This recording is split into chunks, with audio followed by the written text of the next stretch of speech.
Pues parece que sí que me ha dejado. Voy a ver si consigo coger a Andrés otra vez.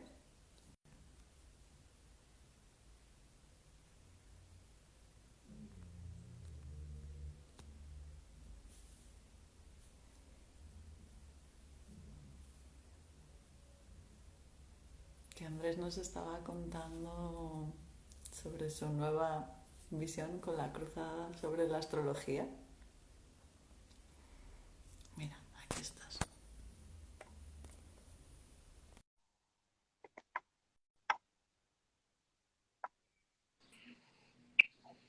Pues sí que hemos podido. Sí que hemos podido. Vale. Bien, sí, pues seguimos, ¿no? Sí. Sí, pues eso, estaba comentando respecto al tema de las regencias. Al final, para quien no entienda, el asunto es que hay una afinidad entre planetas y signos, ¿no? Hay una correlación entre las energías de los planetas y las energías de los signos. Lo que pasa es que en su momento se conocían una serie de planetas en 150 antes de Cristo, ¿no? Y Ptolomeo pues, hizo una correlación que tenía que ver con su sentir en el momento, ¿no? Y con cómo se decía que unos planetas eran más fríos, otro pues el puntito rojo de Marte pues le creaba desconfianza, podemos decir, o una sensación más negativa. Entonces se generaba desde ahí, ¿no?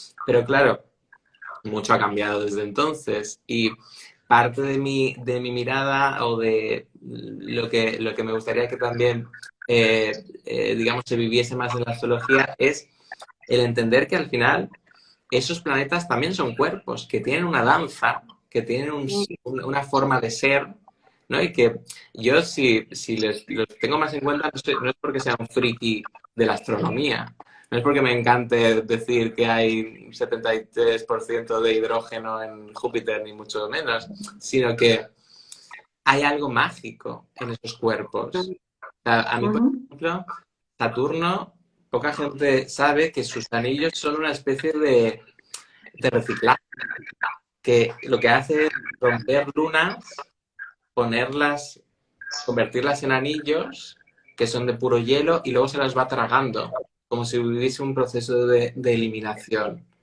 Entonces, yo vivo como fascinado por la simbología de ese cosmos que está lleno de significado, ¿no?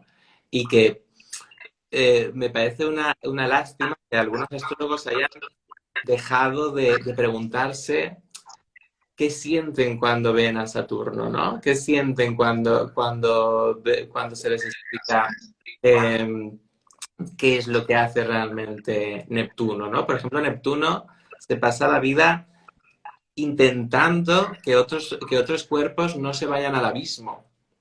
Bueno, esta es mi lectura, ojo, que yo al final claro, yo analizo el símbolo que yo veo de Neptuno, que está muy conectado con un cinturón de planetas, que lo que hace es intentar que no se vayan, es un cinturón de planetas que están casi al final y se están como escapando, como si estuviesen saliéndose del sistema solar. Y lo que hace Neptuno es coger y decir, no, no, no, o sea, los mantiene dentro. Y tiene bastante sentido con Neptuno desde un lugar, es un planeta que tiene mucho que ver con los mártires, los sacrificados, los que se cargan el mundo entero en sus espaldas y ese amor por la totalidad, ¿no? Entonces, es tremendo el hecho de que el cosmos nos lo esté diciendo con su cuerpo y no lo estemos mirando, porque no queremos sentir esos planetas en nuestro cuerpo, ¿no? O sea, por eso te digo, mi mirada respecto al cosmos siempre es es que es un gran cuerpo actuando y con su simbología hablándonos de temas, ¿no? O sea, y yo creo que lo simbólico ocurre mucho también cuando haces algo corporal, ¿no? Igual que es muy simbólico pasar de la horizontalidad a la verticalidad, ¿no?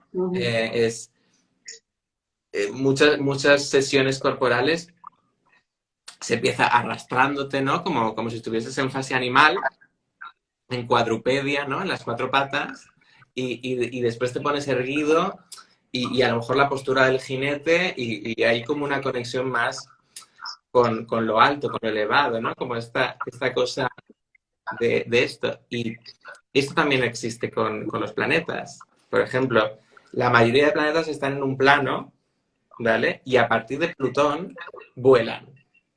Plutón y otros que hay detrás de Plutón que no se conocen mucho, Makemake, Eris, son como una gran nube de electrones que escapan al suelo firme. Está el suelo firme donde están la mayoría de planetas, ¿vale? Como una especie de...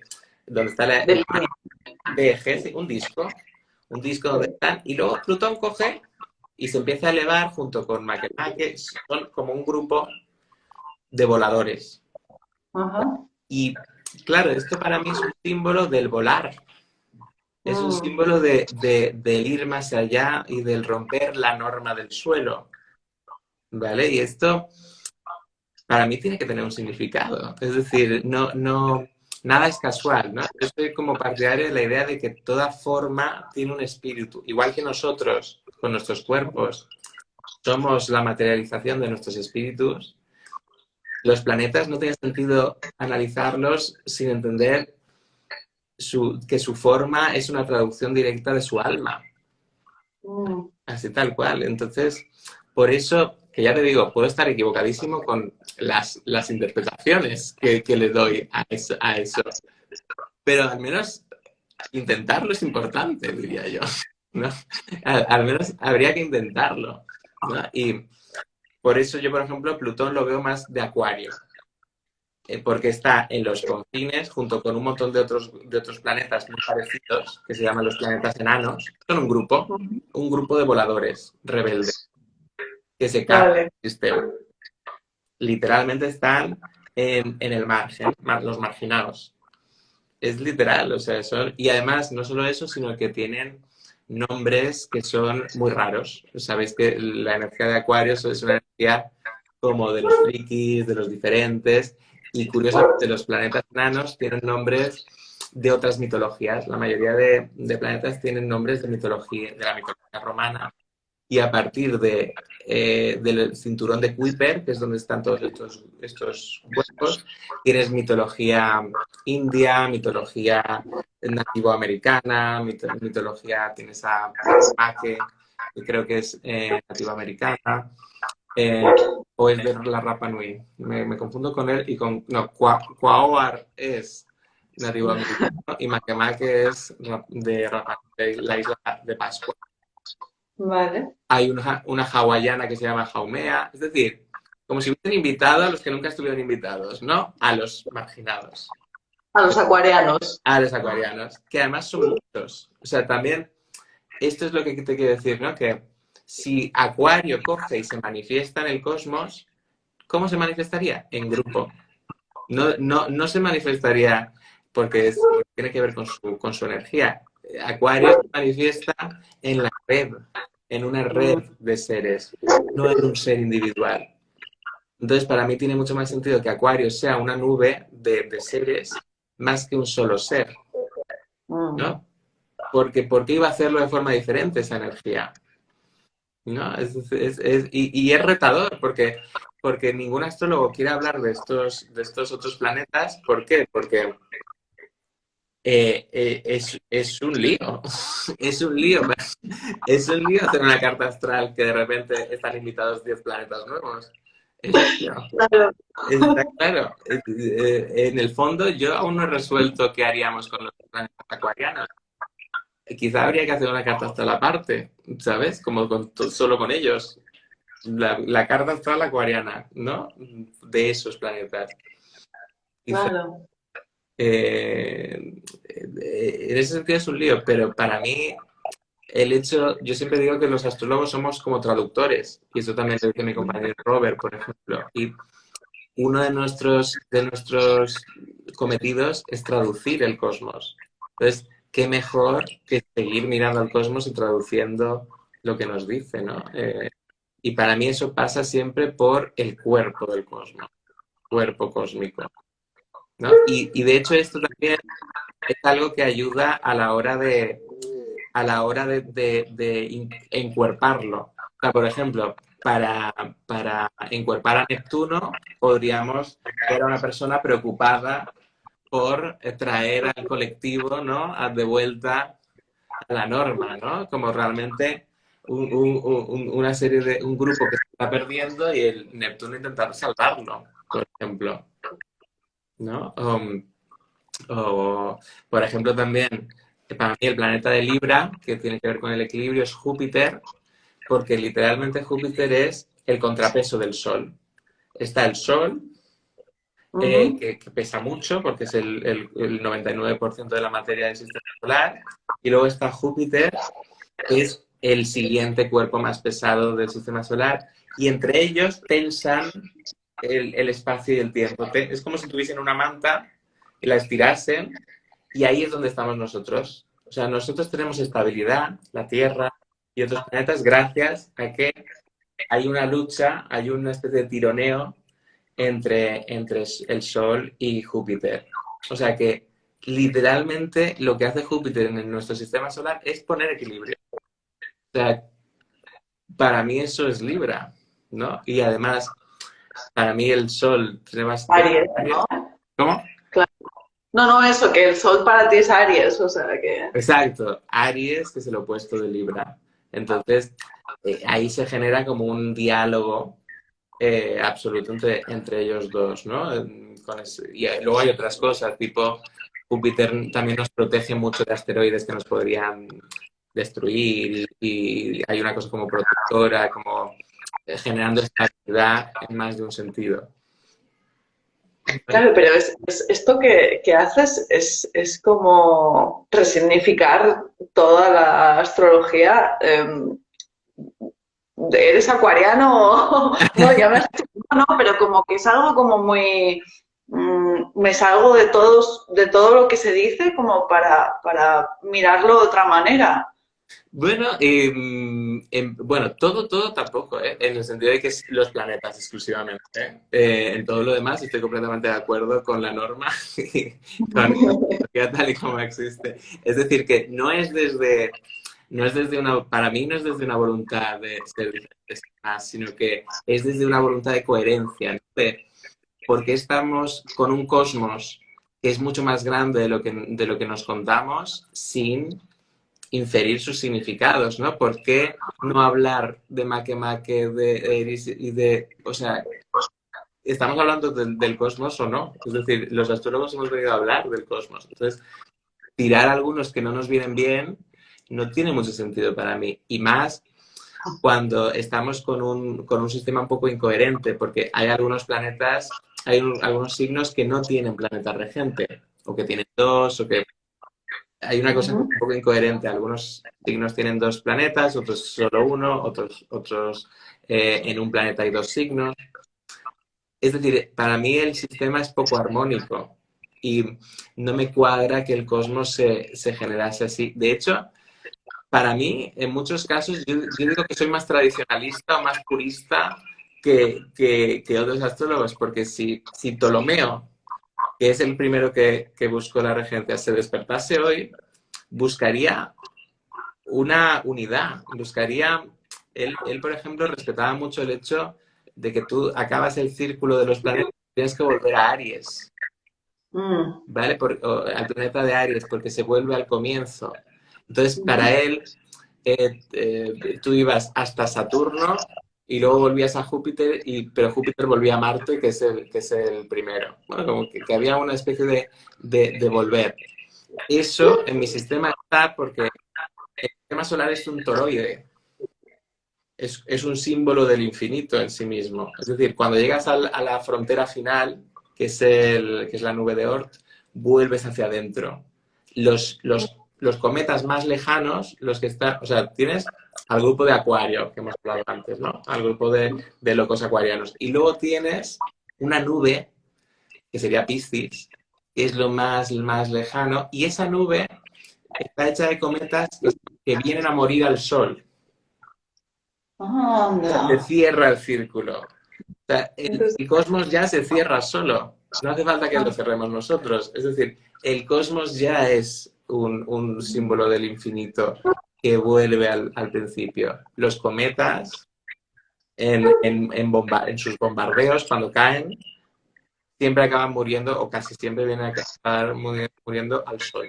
Entonces es un círculo que se cierra, pero claro, no hace falta que sea el ser humano el que lo cierre, sino que es la creación la que ya lo hace eso, ¿no? Es decir, no, es lo que más sentido tiene para mí. No. Claro, sí, nosotros creyéndome que hacemos cosas cuando ya todo está hecho y ya todo es perfecto fuera, ¿no?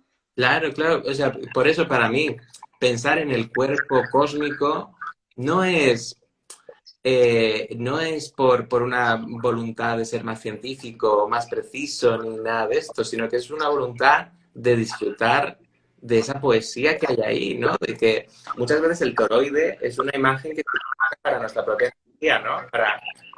Para nosotros que expulsamos esa energía por arriba y vuelve a nuestras, bueno, para hablar del aura y de, ¿no?, nuestros cuerpos energéticos. Y yo lo que veo es que el sistema solar es un cuerpo energético, toroide, que vuelve a sí mismo. Y el no ser conscientes de eso cuando está ahí, cuando lo ves, es que esa forma está. Si miras un artículo de la NASA, está.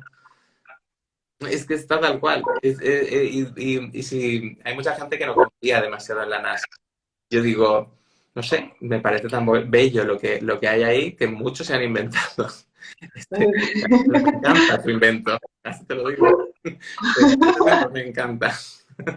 Porque me parece pura poesía lo que hay ahí.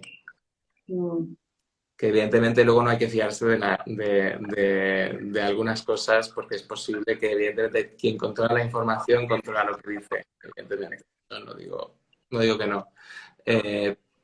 Pero desde un punto de vista de lo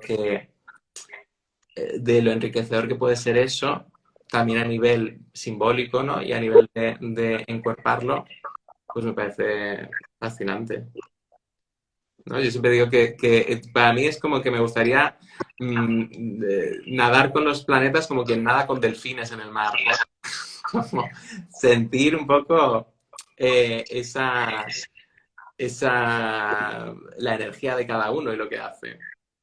Bueno, yo creo que eso es lo que haces, ¿no? O sea, que eso es lo que a mí me transmites, ¿no? Que sí que estás como sintiendo sus planetas como para traerlos aquí y a mí lo que me venía me lo explicabas y es claro, es que ¿cómo no puede ser de otra manera, no? O sea, claro que el universo tiene que ser completo y venir, como lo es completo mi cuerpo y es perfecto tal y como es y es un universo que sabe y que sí, no sé. Totalmente.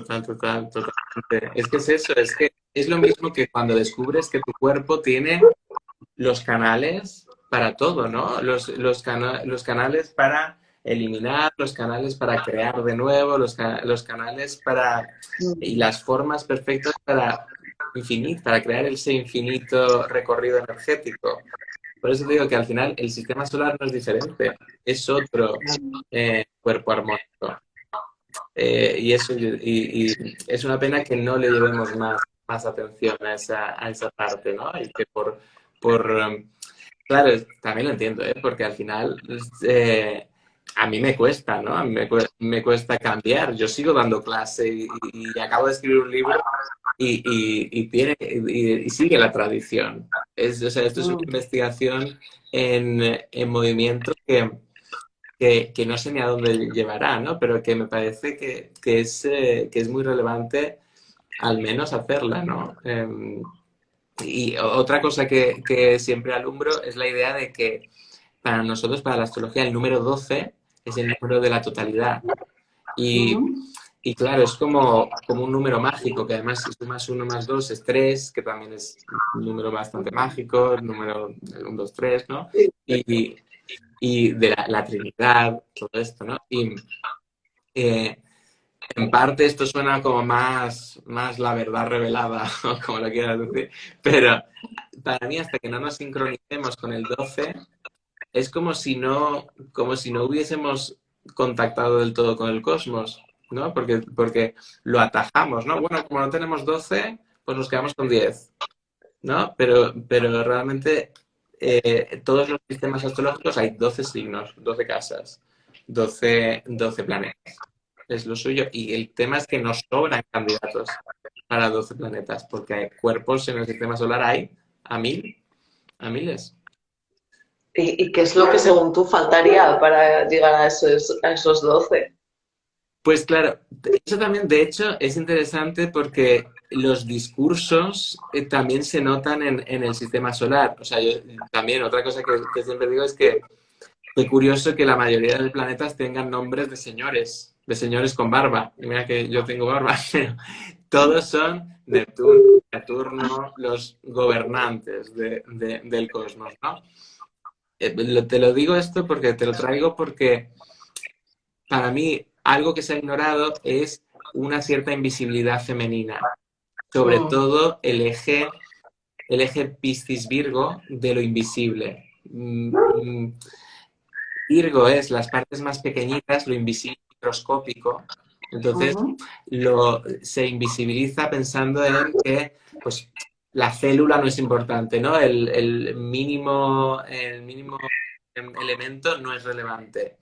Y Piscis es más la frontera final, como algo que también es invisible por lejano, por también pequeño, porque es muy sutil, ¿no? Es muy sutil. Y para mí eso en el sistema solar se refleja en dos fronteras. Hay un cinturón de asteroides muy pequeños, donde está el planeta enano más pequeño que hay, que es Ceres, y que está en una zona pues, que es muy pequeñita, ¿no? Y que representa los detalles, lo que podría pasar por alto, ¿no? Y también, claro, como cinturón, en cierta manera acoge. Para mí es femenino, aquí poniéndonos simbólicos, ¿no? Porque es femenino porque es un círculo que acoge, bueno, como un útero, ¿no? Que está accediendo, que está cerrando e intentando contener todo. Entonces, claro, desde un discurso más yang, más masculino, es, bueno, son 4 piedrecitas aquí, ¿qué más da? No importa. No, claro, porque no estás pensando en la estructura, no estás pensando en que esto es un engranaje y que el cinturón, pues ¿cómo que no importa? Pues tiene que tener una función si existe. Está ahí conteniendo, está ahí siendo esta frontera. De hecho, el cinturón de asteroides en astrología sería la frontera entre lo personal y lo social. A partir de cinturón de asteroides viene Júpiter, que son los planetas más sociales y que nos hablan de eso mismo, ¿no? De las partes más sociales de la vida, el abrirnos a lo otro. Entonces, Virgo y su cinturón serían este punto de bisagra entre un lado y otro. De hecho, para mí simbólicamente es el ego haciéndose pedazos ante el colectivo. Es como el yo que cuando se enfrenta al exterior y se da al exterior se tiene que hacer pedacitos. Por eso también la energía de Virgo es servicial. No es como un pedacito por aquí, un pedacito para allá, porque veo que al final el ego no es tan importante, sino mi función en el todo. ¿Vale? Y el propio cinturón de asteroides no lo vamos a entender como, mira, qué importante es este planeta. No, o sea, si lo cogemos por aislado parece que no tenga ninguna importancia. Es solo si lo vemos como parte de un engranaje. Y esa es una primera frontera, y luego está la frontera final, que es la de la nube de Oort, que también se ha invisibilizado porque también es muy pequeña y también es muy confusa. La nube de Oort, ya su nombre lo indica, es un lugar donde las cosas flotan. Ahí ni siquiera se mueven los cuerpos, están ahí como muertos, como inertes. Y a veces llueven.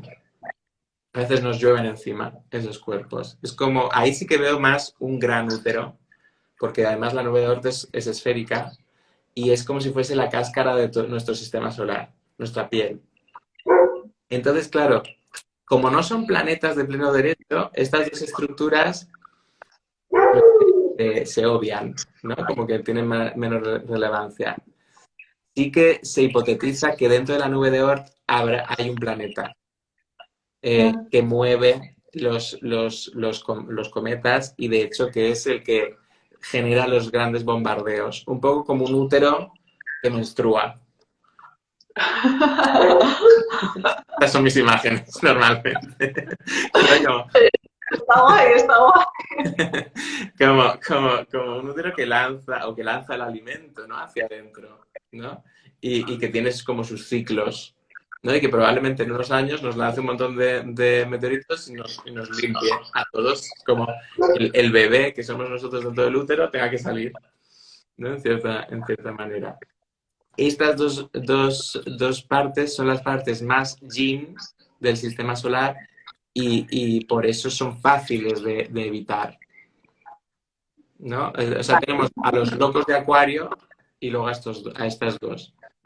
Que estas son las dos partes que para ti faltarían para que fuese esos 12 de completo, ¿no? Exacto. Ceres para el signo de Virgo y la nube de Oort y el planeta que hay en la nube de Oort como para la nube de Piscis. ¿Vale?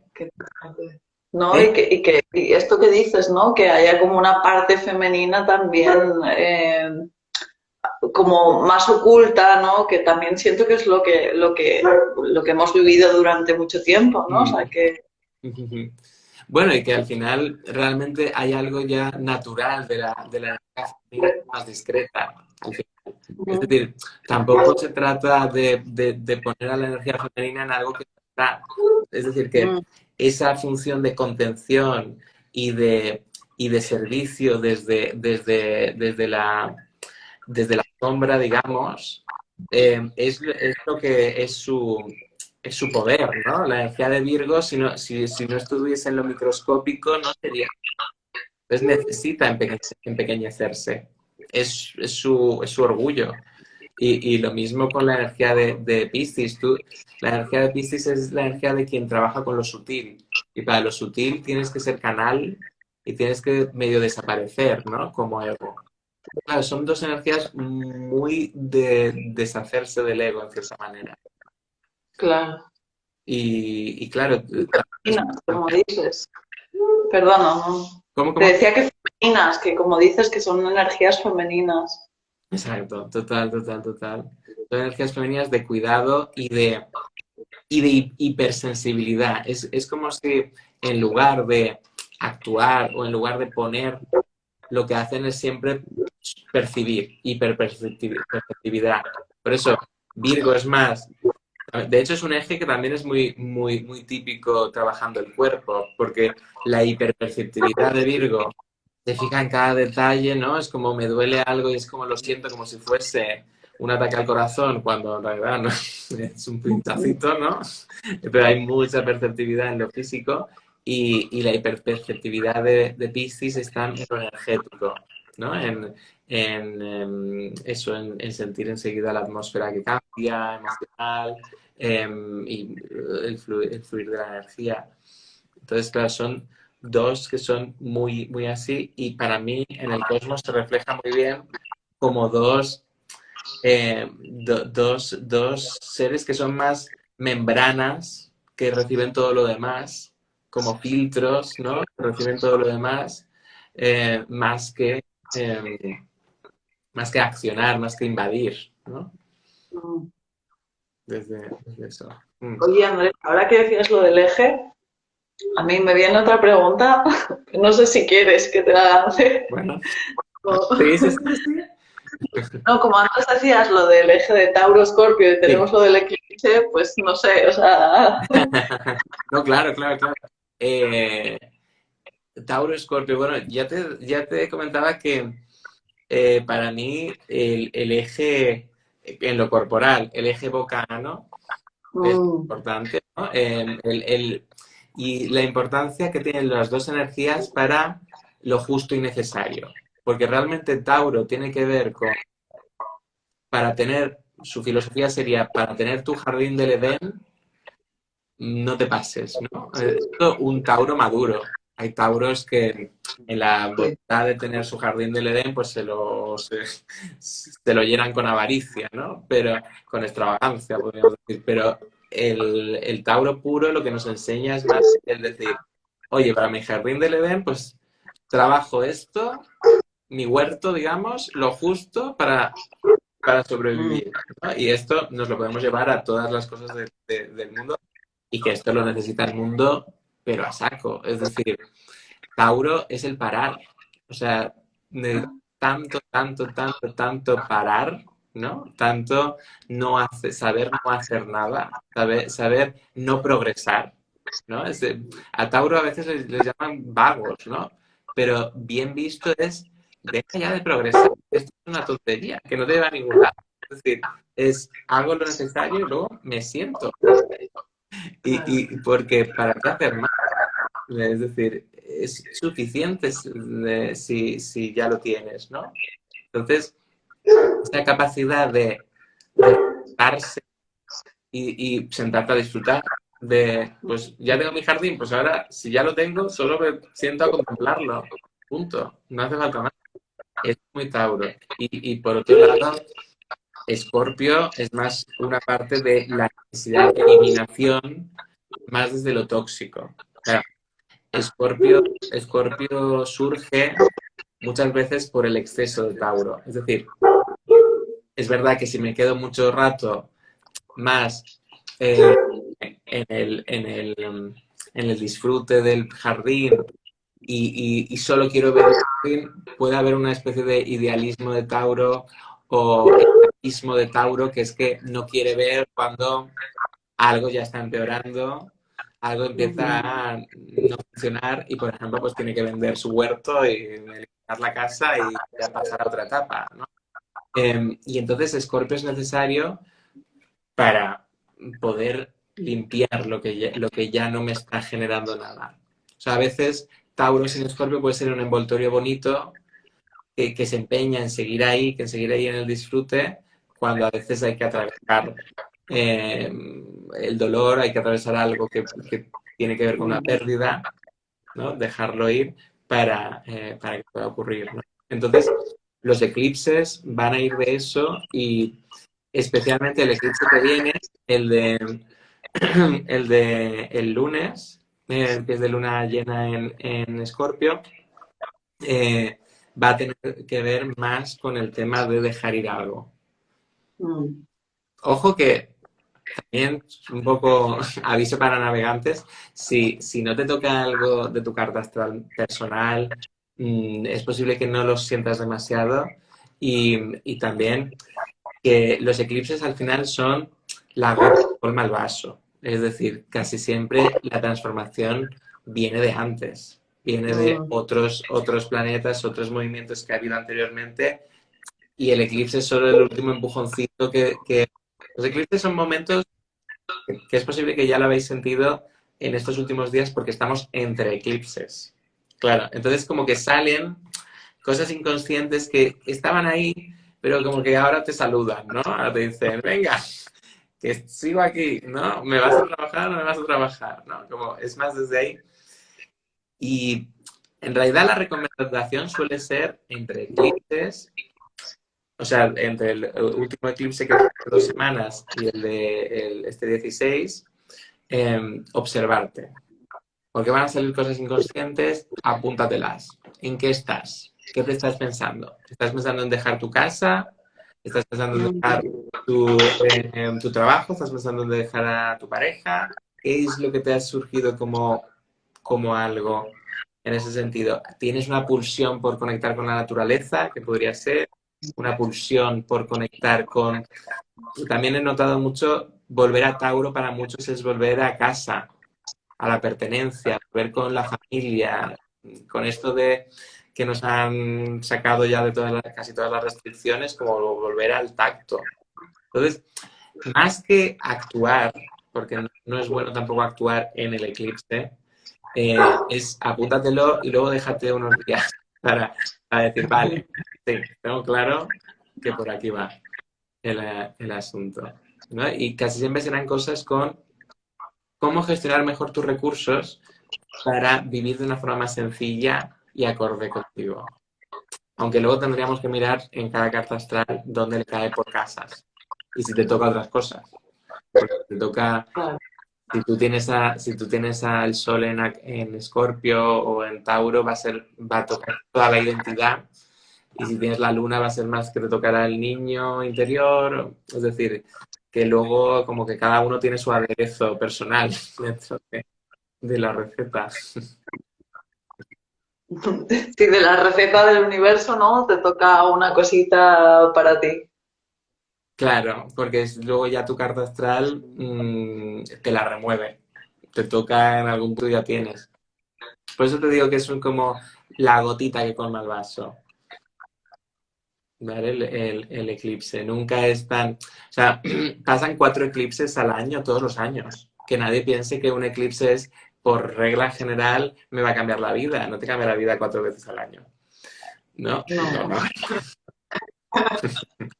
Entonces, no es así, pero te está moviendo un poquito y si te toca más personal, si te toca algo más próximo, si te toca tus nodos, porque podría ser que coincidiesen tus nodos lunares, por ejemplo, o algún planeta importante, pues ahí sí que es posible que sea algo más vivido. Oye, Andrés, no sé, yo estoy súper agradecida, muchas gracias, nos hemos Sí, pasado, o sea, hemos hemos pasado hecho, 1000 años. yo es que podría seguir y nada, pues que, no sé, lo he disfrutado un montón, que muchas gracias, ha sido un placer. A ti, yo también lo disfruto un montón y nada, o sea, esto siempre sienta bien comentar, charlar un poquito y más de cuerpo, que ya te digo, hace mucha falta.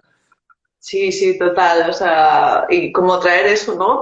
Poder traer la astrología al cuerpo, ¿no? Que parece como algo más mental y me parece que tú lo has explicado. Y todo es como volver al cuerpo, todo es, ¿no? Esto que decías de las necesidades, de saber hasta cuánto puedo comer o cuánto no, volver a la vida sencilla, al final es conectar con mis necesidades que solo puedo saber si me conecto con el cuerpo. Total, Es, total. es así. Así que muchísimas gracias. A ti, un placer. Cuando Un quieras, placer. repetimos. No me lo digas dos veces. Y nada, estaré esperando que escribas, aunque ya nos has avanzado, pero estaré ahí esperando para que escribas no sé si escribirás del eclipse o lo que sea, pero Sí, supongo que algo diré del eclipse, sí, o de la energía que se esté moviendo en ese momento, sí, sí. Pues nada, un abrazo muy grande, Virginia, un abrazo, Andrés, que vaya muy bien. y un abrazo Adiós. a todos. Sí, gracias a todos los demás por haber estado aquí tanto ratito con nosotros. Un abracito a todos. Chao.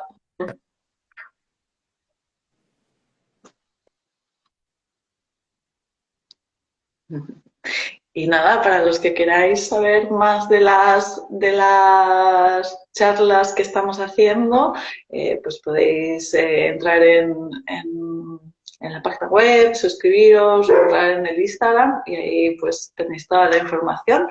El próximo martes haremos una charla de con Gabriela sobre la danza, sobre el éxtasis relativo al cuerpo, sobre la rendición y después hablaremos del trauma del cuerpo con la mujer y nada, cualquier cosita podéis escribirme. Un saludo y gracias.